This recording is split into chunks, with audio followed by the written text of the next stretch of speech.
Hi there, this is Tan Tian. Today, we're talking about the cruise industry after the pandemic. Given that many countries are on the verge of controlling the spread of the virus, some countries has allowed this cruise ship to depart from their ports. However, a pre-test is required in most cases. So in this video, we'll be talking about how the cruise industry is going to evolve post-pandemic. Before I continue, please smash the like button. And if you have seen more such videos, please subscribe to this channel. Firstly, we'll be talking about how cruise companies are affected during the pandemic. Given that it is extremely difficult to control the virus on board the ships, these ships are forced to dock at the ports for an extended period of time. However, as these ships are forced to dock, they could not generate revenue for the operators. Hence, these operators started to lose a lot of money.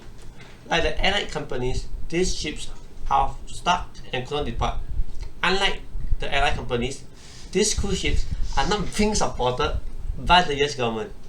As these cruise lines are not based in the US, the US government has no obligation to support these companies.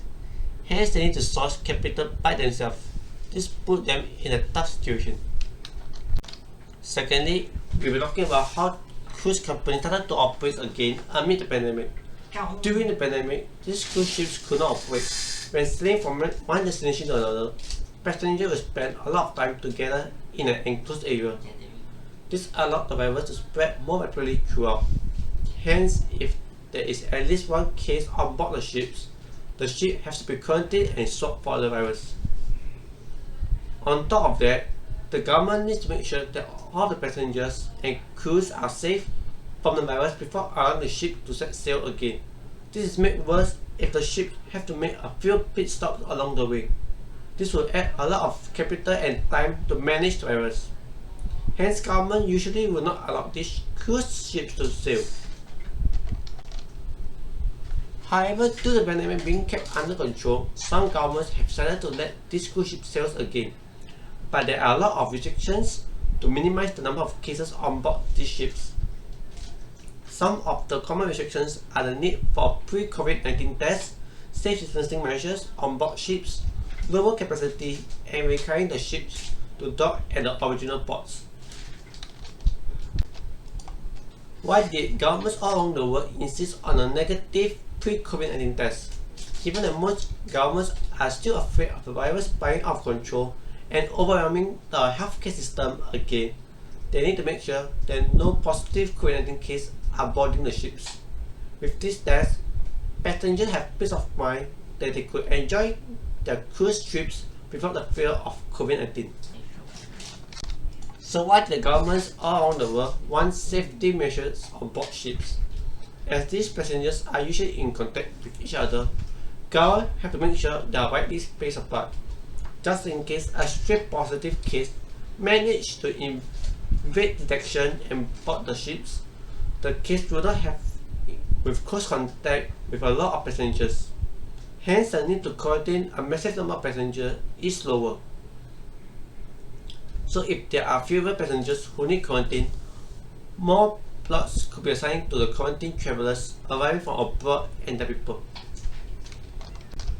In addition to the safety distancing measures, there's a cap on the number of passengers on board the ships. In some countries, there's a cap between 20 to 50% of total capacity. This is so that there's enough space to ensure everyone could be safely separated. However, this move will discourage more passengers from taking cruise ships. Hence, this is currently the trade-off to allow cruise ships to operate again. The final restriction being set is the requirement for these ships to dock at the original ports. Rather than traveling to another jurisdictions, these ships have to travel to the open sea before turning back to the port. This is so that these passengers will not interact with other countries' citizens. So this type of cruise trips is not really considered as traveling, but just to get away from the hectic business environment. Finally, we're talking about how I feel the cruise industry could bounce back to pre-COVID-19 levels.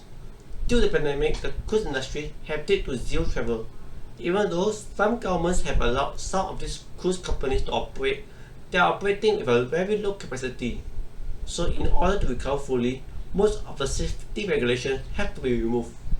This is especially for the cap on capacity. However, given the virus is continually evolving and mutating, it will take a long time before the cruise industry could recover fully. In conclusion, the cruise industry is still being affected by the pandemic.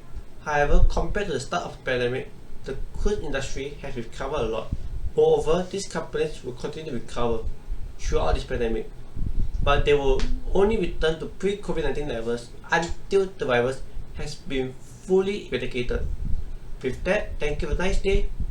Goodbye. Oi!